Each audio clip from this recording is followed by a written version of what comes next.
Hello दोस्तों, जय हिंद। कैसे हो आप सब? आई होप आप सभी अच्छे होंगे और आने वाली यूपी बोर्ड की तैयारी एकदम अच्छी चल रही होगी। जैसा कि हमने वादा किया था कि इस चैनल पर आपको धीरे धीरे करके हर एक सब्जेक्ट पढ़ाया जाएगा। देख रहे होंगे आप, पहले केमिस्ट्री स्टार्ट हुई, उसके बाद फिजिक्स स्टार्ट हुई और आज से हम लोग मैथमेटिक्स स्टार्ट करने वाले हैं। सामने आप देख रहे होंगे जो आपका क्लास 12th का पहला चैप्टर है। क्लास 12th का जो पहला चैप्टर है, चैप्टर 1, जिसका नाम है रिलेशन एंड फंक्शन, संबंध एवं फलन। मोस्ट इंपॉर्टेंट क्वेश्चन आते हैं यहाँ सर, 5 नंबर के बनते हैं, कभी कभार लॉन्ग क्वेश्चन 8 नंबर का बनता है और ऑप्शनल 1-1, 2-2 नंबर में जरूर, यानी हर टाइप का इस चैप्टर से आपके एग्जाम में क्वेश्चन पूछा जाता है। तो बिना देरी करते हुए, अगर कॉपी पेन अभी तक नहीं लिया है तो कॉपी पेन लेके बैठ जाओ। केवल वीडियो देखने से, ये कोई मूवी नहीं है, आप सभी को पता है, केवल वीडियो देखने से कोई भी सब्जेक्ट आपको आएगा, लेकिन उतनी देर ही जितनी देर सिर्फ वीडियो चल रहा है। अगर आपको हमेशा के लिए माइंड में टिका के रखना है कि आपके एग्जाम तक वो चीजें पहुंचे, तो आप कॉपी पेन लेके बैठ जाइए, साथ ही साथ चीजों को नोट करना स्टार्ट कर दीजिए। क्लियर? तो अब बिना देरी करते हुए हम लोग स्टार्ट करते हैं। सबसे पहला देखो, हमने शुरू में ही कई बार आपको एक बात बताई है, ठीक, अक्सर चर्चा की हमने कि कोई भी चैप्टर हो, ध्यान से समझना है कि एक चीज को, जैसे यहाँ पर जो चैप्टर 1 है आपका, इसका नाम क्या है? Relation and function. क्या नाम है? रिलेशन एंड फंक्शन, जिसको हिंदी में हम लोग क्या कहेंगे? संबंध एवं फलन। संबंध एवं फलन। अब देखो, बात को समझो ध्यान से, चाहे फिजिक्स हो, चाहे केमिस्ट्री हो और चाहे मैथ हो, जो चैप्टर का नाम होता है उसको आप डिटेल से पढ़ लीजिए, बस वहीं से क्वेश्चन एग्जाम में बनते हैं। जैसे फिजिक्स में पहला चैप्टर आप पढ़ते हो वैद्युत आवेश तथा क्षेत्र, तो इस चैप्टर में हम लोग आवेश और क्षेत्र के बारे में अध्ययन करते हैं। केमिस्ट्री पहला चैप्टर हो गया विलयन, तो पूरी डिटेल से चर्चा हम लोग विलयन में ही करते हैं कि विलयन बनता कैसे है, क्या क्या चीजें मिलती। वैसे ही जो मैथमेटिक्स है, इसमें आपको पहला एक शब्द दिख रहा होगा, संबंध। तो पहले तो आपको यही आना चाहिए कि संबंध क्या होता है। जब संबंध की डिटेल से जानकारी सीख जाओ, संबंध होता क्या है, संबंध से क्वेश्चन कैसे कैसे बनते हैं, संबंध कितने प्रकार के होते हैं, उसके बाद हम लोग फलन के बारे में सीख लेंगे कि फलन क्या होता है, फलन के कौन कौन से वैरायटी होती है, फलन के कौन कौन से प्रकार होते हैं। ये सब चीजें सीखने के बाद आप आसानी से कोई भी कैसा भी क्वेश्चन हो आप कर पाओगे। ठीक है ना? तो हम लोग अब डिटेल से चर्चा करेंगे संबंध की। तो साइड में हेडिंग आप डाल लीजिए संबंध, और इसको हम लोग सीखते हैं कि संबंध होता क्या है, आखिरकार रिलेशन क्या होता है और रिलेशन में कितने प्रकार बनेंगे और क्या क्या चीजें होती है। जैसे छोटा सा एक यहाँ पर हम पॉइंट लिखते हैं, जैसे हमने एक यहाँ पर ऐसे गोला बना दिया और एक ऐसे गोला बना दिया, ठीक, इसको हम लोगों ने ए मान लिया और इसको भी मान लिया, इसके प्रतिचित्रण इस साइड बनाए जाएंगे।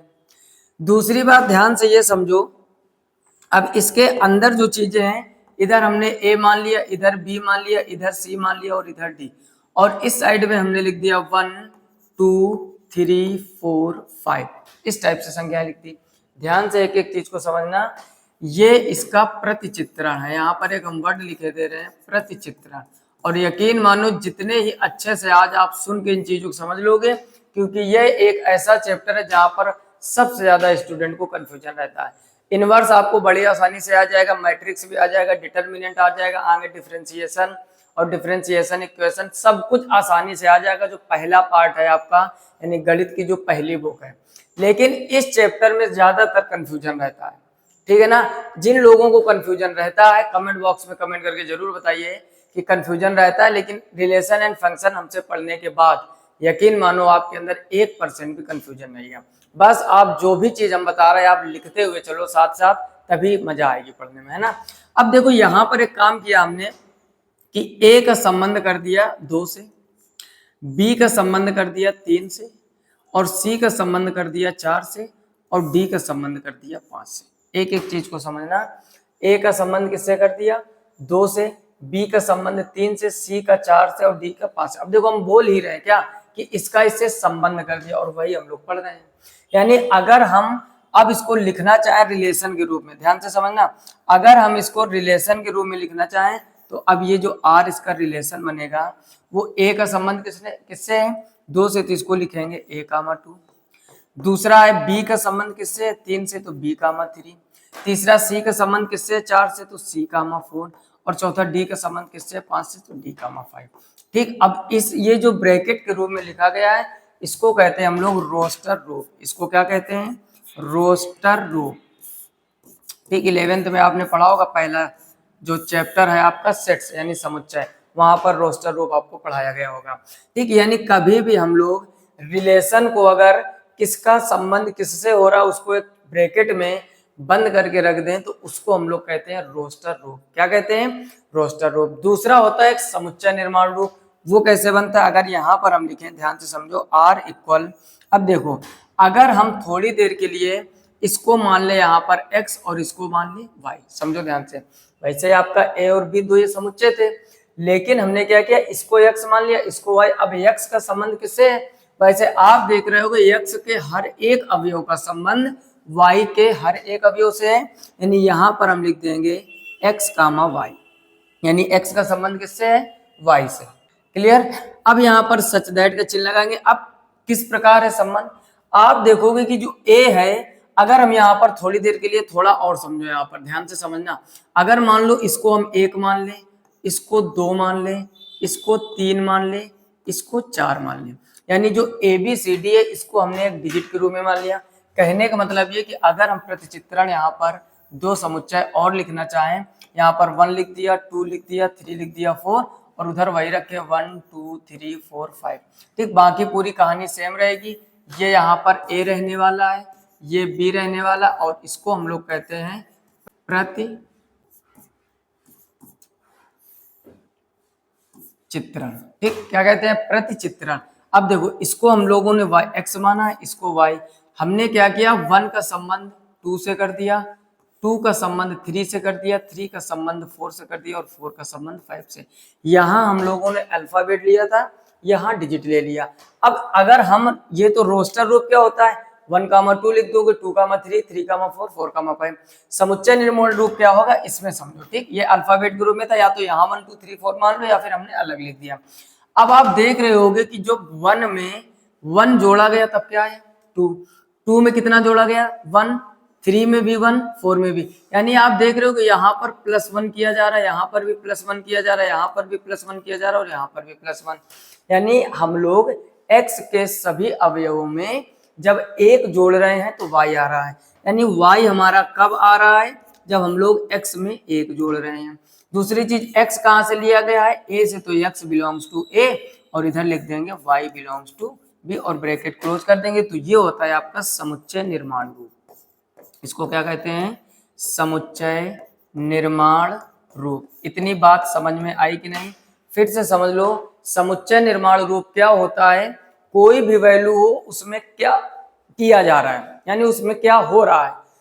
यहाँ पर हमने देखा कि हर एक x के अवयव में एक ऐड किया जा रहा है, तो क्या आ रहा है, y वाला अवयव आ रहा है। तो हम लोगों ने क्या किया, यहाँ पर x में एक ऐड कर दिया, तो वो किसके बराबर हो जाएगा, y के बराबर। जैसे एक यहाँ पर, अब x का मान यहाँ से उठाओ, 1 रखोगे तो y का मान क्या आ जाएगा, 2।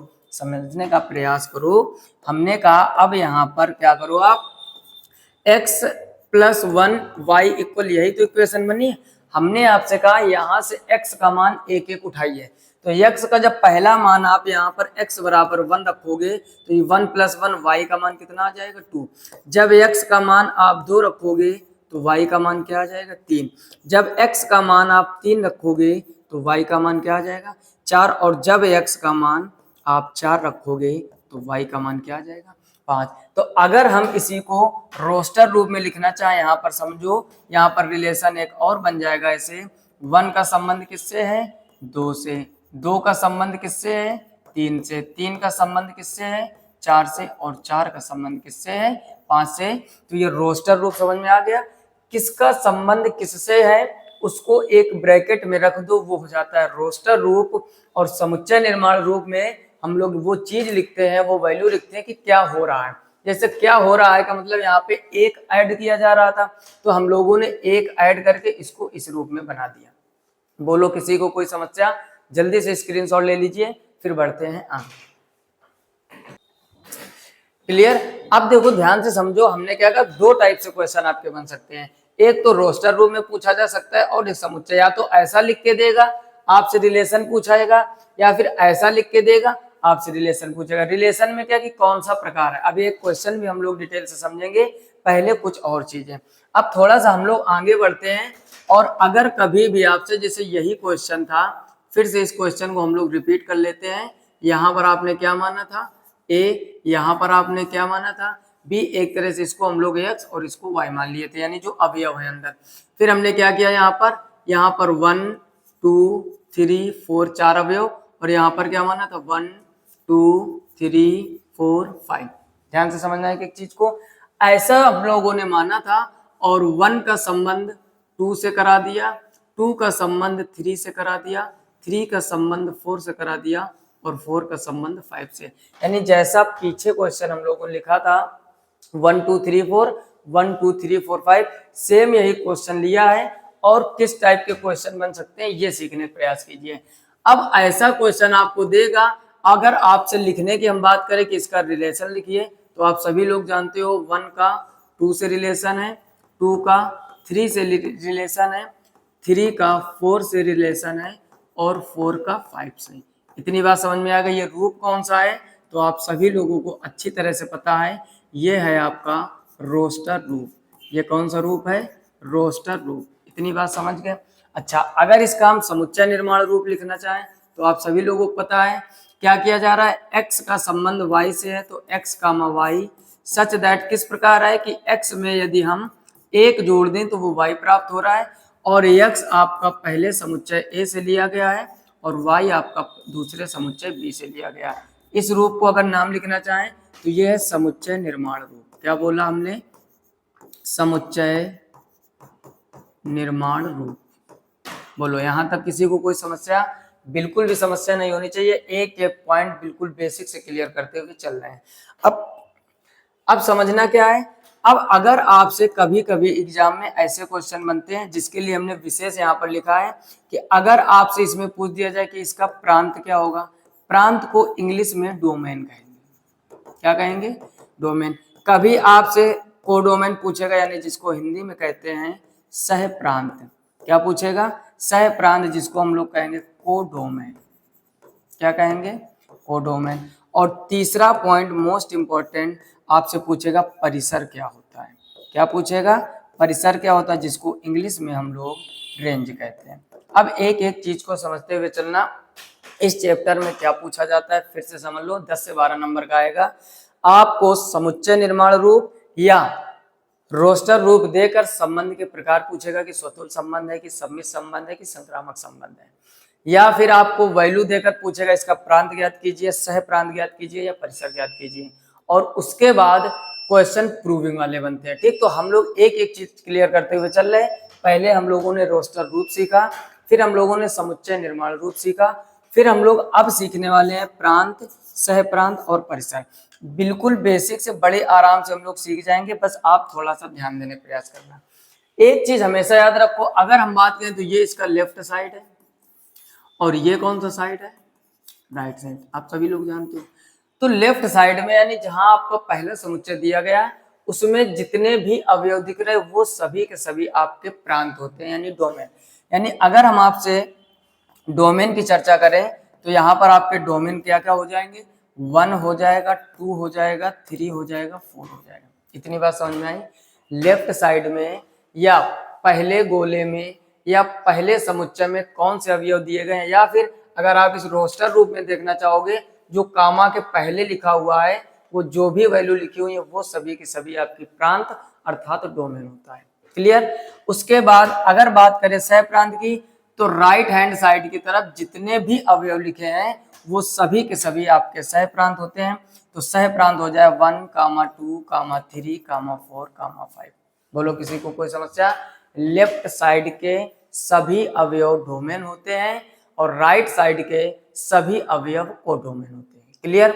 उसके बाद अब बात करते हैं परिसर यानी रेंज की। परिसर में क्या होता है, जितने अवयवों पर तीर का सिंबल बना हुआ है या निशाना लगा हुआ है या जो जिस पर निर्भर है, यानी अगर रेंज की बात करें तो केवल 1 छूट जाएगा, 2, 3, 4, 5। बोलो यहां तक किसी को कोई समस्या। लेफ्ट साइड के सभी अवयव को डोमेन कहते हैं, राइट साइड के सभी अवयव को कोडोमेन कहते हैं, और जिन पर निशाना लग रहा है, जिन पर संबंध लग रहा है, जिन पर एरो लग रहा है, किसी भी तरीके आप समझ लो, बस आपको समझ में आ जाना चाहिए, उतने अवयवों को हम लोग परिसर अर्थात रेंज कहते हैं। मतलब ये हुआ कि यहाँ पर आप देख रहे होगे ये 1, ये 2, ये 3, ये 4, ये लेफ्ट साइड में 4 अवयव थे, तो वो आपके क्या हो जाएंगे, डोमेन। राइट साइड में 1, 2, 3, 4, 5 ये हो जाएगा कोडोमेन, और राइट साइड में जिन पर निशाना लग रहा है यानी 2, 3, 4 और 5, तो ये हो जाएंगे आपके रेंज। इतनी बात समझ में आई कि नहीं? थोड़ा और डिटेल से, अगर अभी भी नहीं समझ में आया तो एक एग्जांपल देते हैं, ठीक, लैला मजनू वाला। लैला मजनू की एग्जांपल समझते हो? मतलब कहने का यहाँ पर ये मान लो कोई आपके 4 दोस्त हैं, ये क्या है, 4 दोस्त हैं, ठीक, और ये इधर 4 कोई लड़कियां, ठीक। देखो एक चीज समझो बेटा, कोई भी चीज को गलत वे में नहीं लेना, एक समझाने का एग्जाम्पल है, हंसी मजाक भी होता रहना चाहिए बीच में, और मैथमेटिक्स भी पढ़ते रहनी चाहिए, है ना। तो हुआ क्या, इधर जो 4 दोस्त हैं, एक मान लो ए है, एक बी, एक सी और एक डी, और इधर जो ये 4 या 5 लड़कियां मान लो, थोड़ी देर के लिए क्या करो, यहाँ पर हम लोग 5 लड़कियां मान लेते हैं, ठीक। अब जो 5 लड़कियां थी, ध्यान से समझना है एक एक चीज को, यहाँ पर 5 लड़कियां हमने मान ली EFGHI, ठीक, ध्यान से समझो। होता है क्या ना, कई बार देखा होगा, अब ऐसे समझ लेते हैं, ज्यादा फिर डिटेल में नहीं जाएंगे ना, आप लोग भी सोचोगे कि भैया इतना मोजी हो जाते हैं। अब देखो ए का संबंध हमने F से कर दिया, बी का संबंध G से कर दिया, सी का संबंध H से कर दिया, और डी का संबंध I से कर दिया। मान लो ये कोई 4 दोस्त थे और इधर ये 5 कोई सहेलियां थी। अब क्या किया, ए वाले ने डिसाइड कर दिया कि हम तो विवाह F से करेंगे। ए वाले ने क्या डिसाइड कर लिया, हम तो विवाह F से करेंगे, नहीं कहते थे कि ये अपनी वाली हो गई, है ना, ऐसा होता है ना। तो ए का संबंध किससे हो गया, F से। अच्छा, बी वाला कहता हम तुमसे कम सुंदर है, बी वाला क्या कहता, हम तुमसे कम सुंदर है, कहता हम तो भैया जी वाली से शादी करेंगे, ठीक। सी वाला आता लड़का, कहता हम तुम दोनों से भी आगे, 20 बीघा खेती है, हमारे पापा का ट्रैक्टर है, ट्रक चलते हैं ना, ऐसे बड़ी बड़ी बड़ी बातें, कहता हमारी भैया एच वाली सेट हो गई, ठीक। अब बचा लास्ट में कौन, डी। अब जब लास्ट में डी बचा तो इसको और टेंशन हो गई, कह रहा यार हम तो गरीब आदमी, हम क्या करेंगे। अच्छा, ये जो आई नाम की लड़की थी, ये भी थोड़ा मिडिल क्लास फैमिली से, तो डी वाले ने कहा हम भैया आई वाली कर देंगे, तुम लोग अमीर खानदान से हो, तुम लोग सुंदर सुंदर लड़कियों शादी कर लो, और हम अपना गरीब आदमी ढूंढ लेंगे, है ना। अब हुआ क्या, आप देख रहे हो कि चारों दोस्तों ने अपना अपना फिक्स कर लिया कि हमें किससे विवाह करना। अब आप देख रहे हो कि लड़कियों में एक लड़की बच गई, ई नाम की लड़की बच गई। अब लड़कियां तो थी 5, लड़के थे 4, अब चारों ने अपना अपना डिसीजन कर लिया। अब यहाँ पर आप देखोगे तो जिन भी लड़कों का या जितने भी लड़के हैं, यानी इसको पूरा हम लोग लेफ्ट साइड मान सकते हैं, इसको हम क्या मान सकते हैं, लेफ्ट साइड। अभी आपको हमने क्या सिखाया, लेफ्ट साइड में जो कुछ भी वो डोमेन। अगर हम इस क्वेश्चन में आपसे थोड़ी चर्चा करें डोमेन की, ध्यान से बेटा एक एक चीज को समझना, पहले ही हमने बोल दिया था चीजें गलत वे में नहीं लेनी, एक ऐसे कहानी रिलेट की ताकि आपको समझ में आ जाए। अच्छा, डोमेन क्या होंगे, तो ABCD हो जाएंगे, तो यहाँ पर लिख लो ABC और D। बोलो कोई समस्या, ये चारों दोस्तों ने अपना अपना डिसीजन कर लिया। अच्छा, अब देखो हमने क्या किया, निशाना कहाँ लग रहा है, ए का निशाना किस पर है, एफ पर, कि भैया अपनी तो ये फिक्स हो गई। बी का निशाना जी पर, सी का निशाना एच पर, और डी का निशाना आई पर। ऊपर ई छूट गया। हमने आपसे कहा कि सह प्रांत में जो कुछ भी लिखा हो राइट साइड पे सब कुछ, यानी लड़कियां आपकी कितनी थी, 5। तो अगर हम बात करें कोडोमेन की, किसकी बात करें, कोडोमेन की, तो जितनी लड़कियां थी पांचों की पांचों, EFGH और I, ये हो जाएगा कोडोमेन। अब बात करते हैं हम लोग रेंज की, यानी परिसर। तो रेंज में हमने क्या कहा था, जिसका जिसका विवाह हो रहा है लड़कियों में, बस वही रेंज है, जिसका विवाह नहीं हो रहा है वो रेंज के बाहर है। नहीं कहते थे हमारे रेंज में नहीं हो तुम, तो अब आप समझ लो ये जो 4 लड़कियां थी वो इन 4 लड़कों के रेंज में है। बात समझ पा रहे हो, ये एक बेटा कहानी बनाई है ताकि आपके माइंड में सेट हो जाए। अच्छा, ई रेंज के बाहर मान लो ये बहुत हाई प्रोफाइल लड़की थी और ये लड़के middle class lower middle class के, तो उसको किसी ने देखा ही नहीं कि भैया आपने बस का नहीं, पहले ही मना कर देगी, है ना, इस टाइप से कुछ। तो हमने क्या कहा, रेंज का मतलब ये जो रेंज में है। अब रेंज में कौन कौन है, FGHI, रेंज में कौन कौन है, FGHI, और जो ई थी वो रेंज के बाहर है। तो रेंज के नाम से ही समझ लो कि जो रेंज में है बस वही रेंज है, और जो रेंज के बाहर है वो रेंज में नहीं है। क्लियर? अच्छा, तीनों बातें समझ में आई।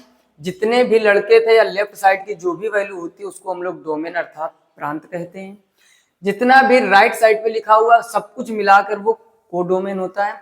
और रेंज में जो है बस वही रेंज कहलाते हैं। जिस पर एरो का निशान है ई को हम लोग नहीं लेंगे, बाकी आपके बचे हुए अवयव जिन पर संबंध बन रहा है, यानी इन लड़कों का इन लड़कियों से संबंध बन रहा था, इस वजह से इसको रेंज कहा गया। बोलो पूरी कहानी समझ में आई? अगर आपको मैथमेटिक्स और फिजिक्स इसी तरीके कहानी रिलेट करा करा कर पढ़ाई जाए, पढ़ने में इंटरेस्ट भी रहे और पढ़ाई में मन भी लगे, तो कमेंट बॉक्स में प्यारा सा कमेंट छोड़ दीजिए और बता दीजिए कि इसी तरीके पूरी डिटेल से समझाइए। यकीन मानो मैथ, फिजिक्स, केमिस्ट्री जो भी इस चैनल पर आपको पढ़ाया जाएगा एकदम डर खत्म हो जाएगा। क्लियर? पहले आप इसका स्क्रीनशॉट ले लीजिए, फिर आगे बढ़ते हैं।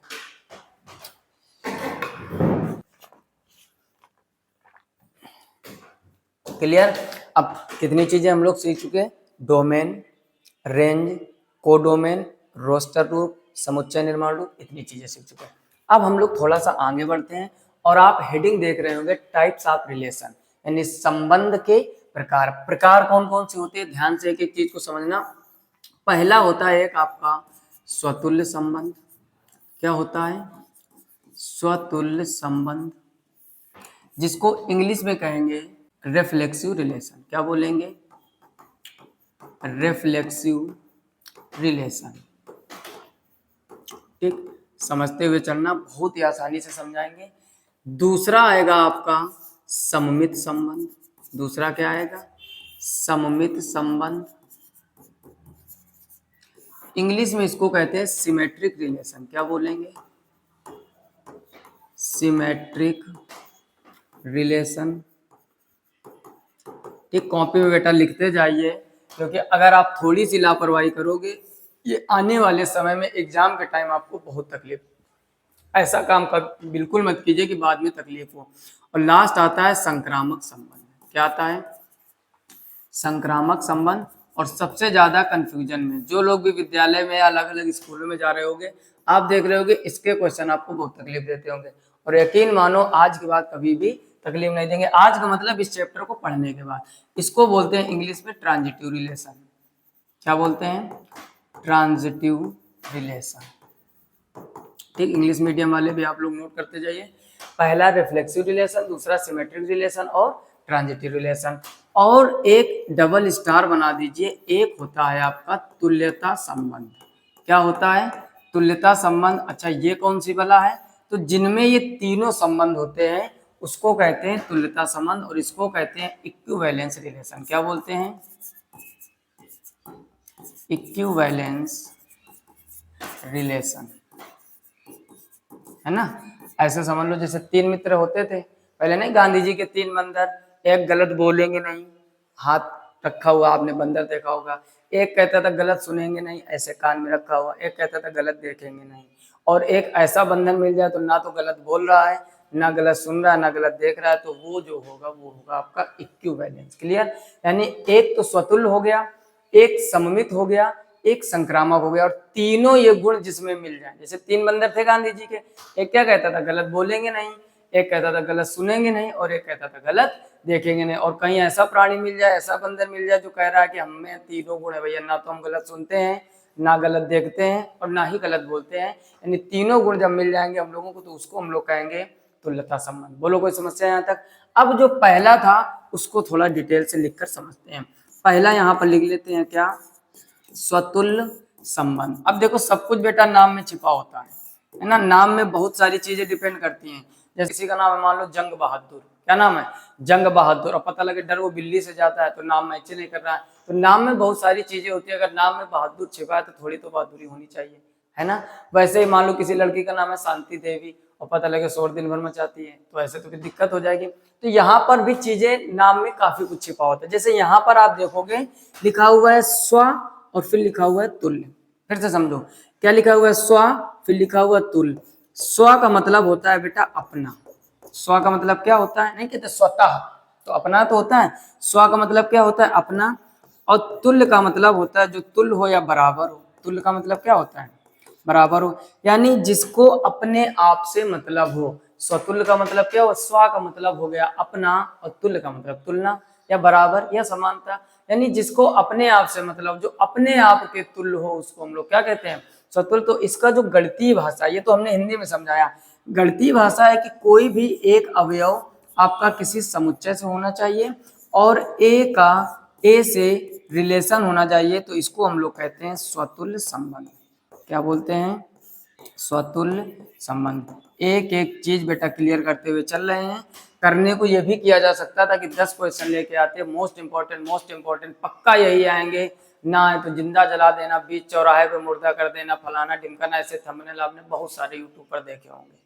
बेटा उन सब चीजों को आएंगे, वो वैसे क्वेश्चन आएंगे, थंबनेल वैसे आएंगे कि नहीं आएंगे नहीं पता, लेकिन क्वेश्चन आपको मोस्ट इंपॉर्टेंट आएंगे। लेकिन पहले आपका बेस मजबूत किया जाएगा। जब तक मकान का बेस मजबूत नहीं होगा तब तक मकान अच्छा नहीं बनाया जा सकता। पहले ही अगर डायरेक्ट आप मकान बनाने लगोगे तो फिर नक्शा नहीं बन पाएगा। पता लगे जहाँ किचन होना चाहिए था वहाँ वॉशरूम हो गया, और जहाँ वॉशरूम होना चाहिए था वहाँ जीना हो गया, तो ये सब दिक्कतें आगे आएंगी।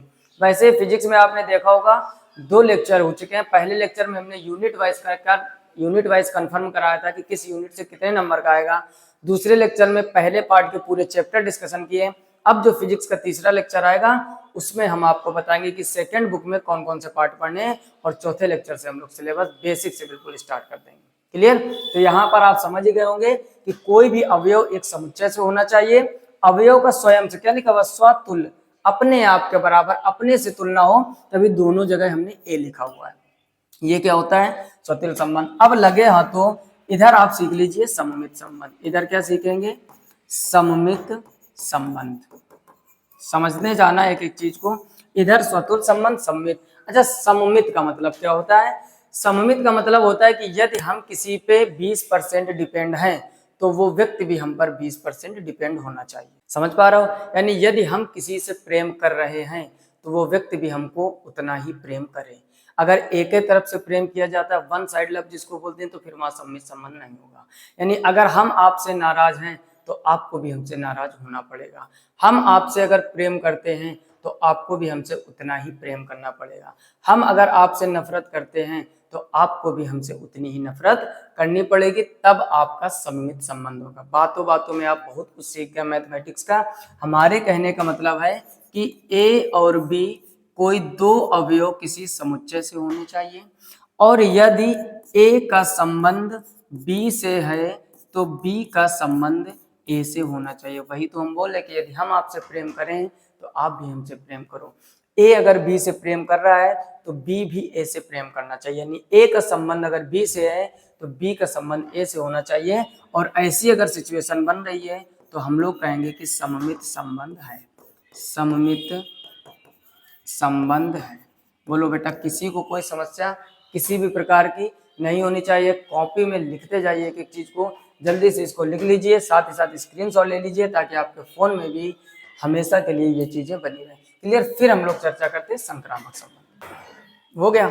अब हम लोग तीसरे टॉपिक पर आते हैं, संक्रामक संबंध। तीसरा क्या था, संक्रामक संबंध। संक्रामक संबंध और सबसे ज्यादा तकलीफ देने वाला संबंध, ऐसे कर सकते हैं। स्टार बना लीजिए भैया, डबल स्टार, ये एसआई के मुकाबले है। स्वतुल्य में क्या सीखा हम लोगों ने, फिर से एक बार समझ लो।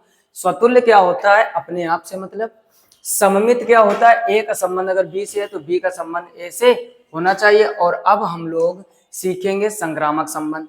इसमें देखो 3 लोग होते हैं, ध्यान से समझो। कोई भी 3 अवयव किसी समुच्चय से होने चाहिए, और फिर यदि ए का संबंध बी से है और बी का संबंध सी से है, तीसरे वाले में ध्यान से समझो, तो ए का संबंध सी से होना चाहिए, होना चाहिए। ध्यान से समझो, होना चाहिए हमने क्यों लिखा, समझो ध्यान से इसका रिलेशन यहाँ पर, ठीक। यानी ए का संबंध बी से है, बी का संबंध सी से है, तो ए का संबंध यहाँ पर ध्यान से समझो, तो इस ए का संबंध सी से होना चाहिए, तो संक्रामक होगा, तो संक्रामक संबंध होगा। और यदि ध्यान से समझो गलत कहाँ पर होता है, और बहुत सारे विद्यार्थी हम यकीन के साथ कह सकते हैं आप लोग गलत पढ़े होंगे। अभी आप देखना जब क्वेश्चन धीरे धीरे करवाएंगे। और हमने क्या लिखा कि यदि ए का संबंध बी से है और बी का संबंध सी से है और ए का संबंध सी से नहीं है, ध्यान से समझो, ए का तो बी से है, बी का भी सी से है, लेकिन ए का संबंध सी से नहीं है, तो संक्रामक नहीं होगा, तो संक्रामक नहीं होगा।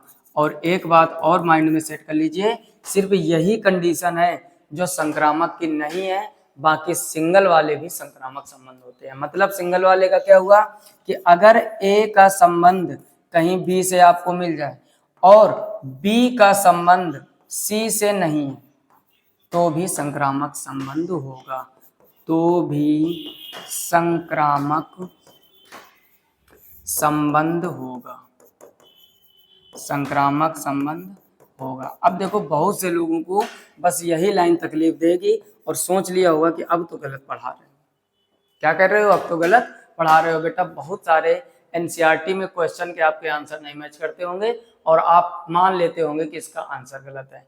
आंसर कहीं कहीं गलत हो सकते हैं, लेकिन ज्यादातर समस्या संक्रामक में ही होती है। क्यों? क्योंकि पढ़ते ही गलत हो, है ना, वो चीजें हैं। हमने क्या कहा, फिर से समझो कि यदि ए का संबंध, ध्यान से समझने का प्रयास करो, यदि ए का संबंध बी से है, बी का सी से है, तो ए का सी से होना चाहिए। क्या लिखा है यहाँ पर, ए का बी से, बी का सी से, तो ए का सी से होना चाहिए। अगर ए का बी से संबंध है, बी का सी से है, फिर ए का सी से नहीं हो रहा है, ये देखो नॉट बिलोंग्स टू लिखा हुआ है हमने, फिर अगर ए का सी से नहीं है तो संक्रामक नहीं होगा, अदरवाइज सभी संबंध आपके संक्रामक संबंध होते हैं। अभी पॉइंट कम समझ में आ रहे होंगे। एक चीज और समझ लो कि कहीं भी अगर आपको समुच्चय निर्माण रूप या रोस्टर रूप कैसा भी क्वेश्चन दिया जाए, रोस्टर रूप में ज्यादातर क्वेश्चन बनते हैं। अगर ए का संबंध बी से है, ए का संबंध बी से है और बी का सी से नहीं है, तो भी वो संक्रामक संबंध होगा, और ज्यादातर लोग इसी को लिख देते हैं कि संक्रामक संबंध नहीं है। समझ के बाद, तो अब हम लोग क्वेश्चन करते हैं। पहले आप इसको नोट कर लीजिए, मोस्ट इंपॉर्टेंट पॉइंट है, और साथ ही स्क्रीनशॉट ले लीजिए। और एक खास बात, और जिसमें ये तीनों संबंध हो, ठीक, यहाँ पर हम एक ऐसे डिजाइन थोड़ी सी बनाकर लिखे दे रहे हैं, जिस संबंध में, आप लोग भी लिख लेना, जिस समुच्चय लिख दो चाहे, जिस समुच्चय में ये तीनों संबंध होते हैं, तीनों संबंध होते हैं, उसे तुल्यता संबंध कहते हैं। तुल्यता संबंध कहते हैं, और इंग्लिश में बोलेंगे इक्विवेलेंट रिलेशन, इक्विवेलेंट या इक्विवेलेंस रिलेशन। बोलो, किसी को कोई समस्या? यानी कोई ऐसा संबंध मिल जाए जहां स्वतुल्य भी बने, सममित भी बने, संक्रामक भी बने, तीनों संबंध है, तो उसे हम लोग तुल्यता संबंध कहेंगे। अब आप इसका स्क्रीनशॉट ले लीजिए और फिर हम लोग करते हैं क्वेश्चन। क्लियर? अब हम लोग एक बहुत ही सिलेक्टेड क्वेश्चन आपके एनसीईआरटी बुक का, जो सामने आप देख रहे होंगे, दिख रहा है ना सबको? ना दिख रहा हो तो थोड़ा सा और इसको नीचे शिफ्ट कर लेते हैं।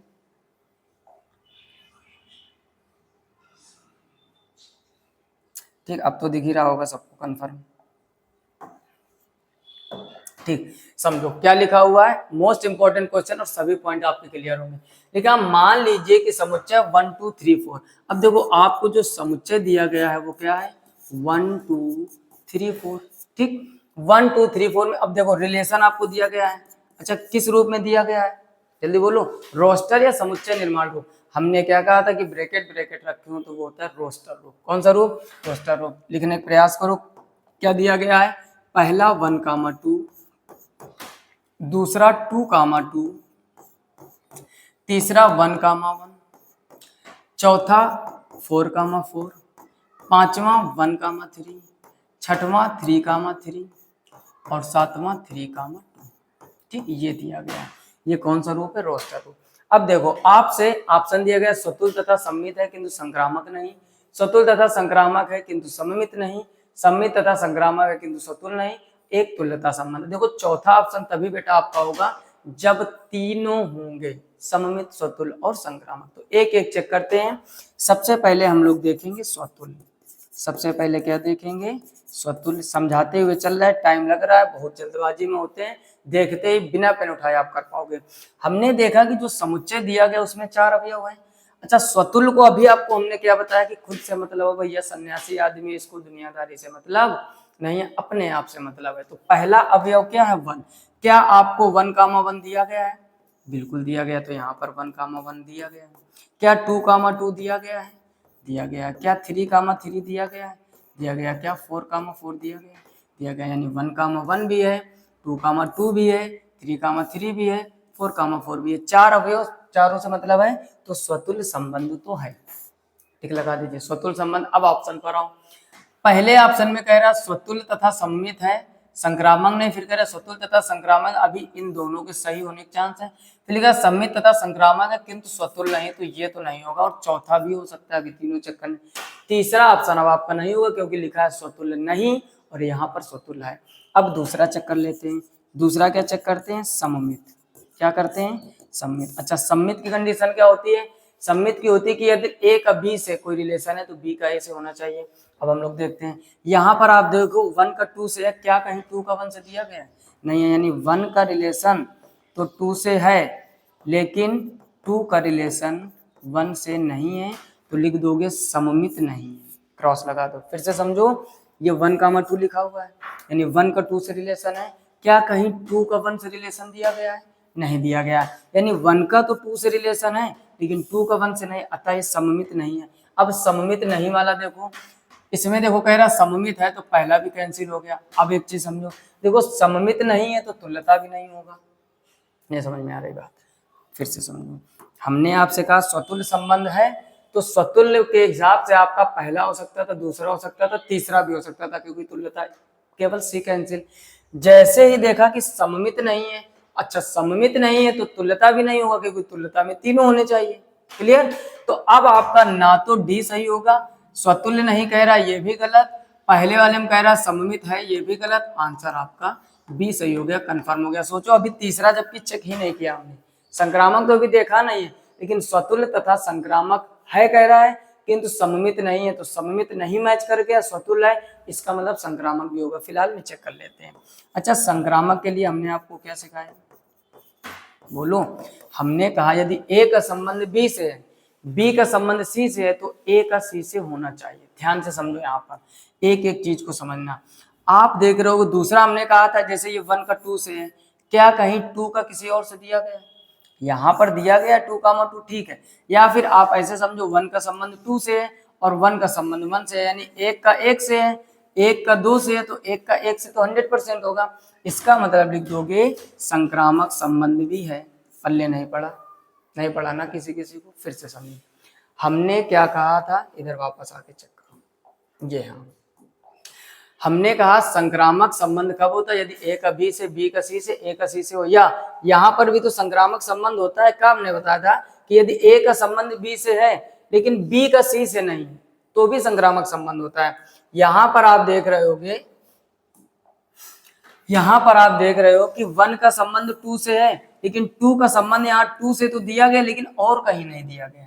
या फिर आप ऐसे समझ लीजिए कि 1 का संबंध 3 से है, 3 का संबंध 2 से है, तो 1 का संबंध 2 से होना चाहिए। समझो, 1 का संबंध 3 से है, 3 का संबंध 2 से है, तो 1 का संबंध 2 से होना चाहिए, ये भी तो दिया गया है। फिर से समझो, 1, 3 उठाया हमने, इसको थोड़ी देर के लिए मान लो ए, इसको बी। अब 3 को बी माना तो ये बी और ये सी मान लो, तो ये क्या ए और सी नहीं लिखा? ए का संबंध बी से यानी 1 का 3 से, अब 3 का 2 से यानी बी का सी से, ए का बी से है, बी का सी से। हमने क्या कहा था? ए का सी से होना चाहिए। ए का मान 1 माना है, सी का मान 2, तो 1, 2 भी तो दिया गया आपको शुरू में, इसका मतलब संक्रामक है। बोलो, हर एक चीजें समझ में अच्छी से आ रही हैं? तो आज हम लोगों ने इतनी सारी चीजें सीखी हैं। स्टार्टिंग हमने यहाँ से की थी, अच्छे से हर एक चीज समझ गए होंगे। प्रतिचित्रण समझ लिया आपने, रोस्टर रूप समझ लिया आपने, समुच्चय निर्माण रूप समझ लिया, संबंध के प्रकार समझ लिए, डोमेन, को डोमेन, रेंज समझ लिए। इस वीडियो में आज के लिए इतना ही। इसके आगे हम लोग ढेर सारे क्वेश्चन की प्रैक्टिस करेंगे। रिलेशन की, केवल अभी केवल संबंध की चर्चा, अभी अधूरा चैप्टर, अभी फलन का तो डिस्कशन ही नहीं किया हमने। फिर फलन पढ़ेंगे, फलन से रिलेटेड क्वेश्चन, तब आपके कंफर्म 10 से 11 नंबर कंप्लीट हो जाएंगे जो यूपी बोर्ड में आते हैं। क्लियर? तो आज की वीडियो में इतना ही। अगर जानकारी अच्छी लग रही हो तो जितना हो सके अपने दोस्तों में शेयर कीजिए, ताकि उनके भी अच्छे एग्जाम हो सके, और 4 से 5 महीने में आने वाले हम आपको वो बेहतरीन तैयारी करवाएंगे जिसकी आपने उम्मीद भी नहीं की होगी। बशर्ते आपको सपोर्ट करना है, मेहनत करना है। वीडियो की जानकारी अच्छी लगी हो तो लाइक कर दीजिए और दोस्तों में शेयर जरूर कीजिए। साथ ही साथ चैनल पर पहली बार आए तो सब्सक्राइब करके नोटिफिकेशन बेल को ऑल पर सेलेक्ट कीजिए, ताकि हर एक वीडियो की नोटिफिकेशन सबसे पहले आप तक पहुंचे। मिलते हैं नेक्स्ट वीडियो में, तब तक अपना ख्याल रखिए, अच्छे से पढ़ाई कीजिए। तब तक के लिए जय हिंद।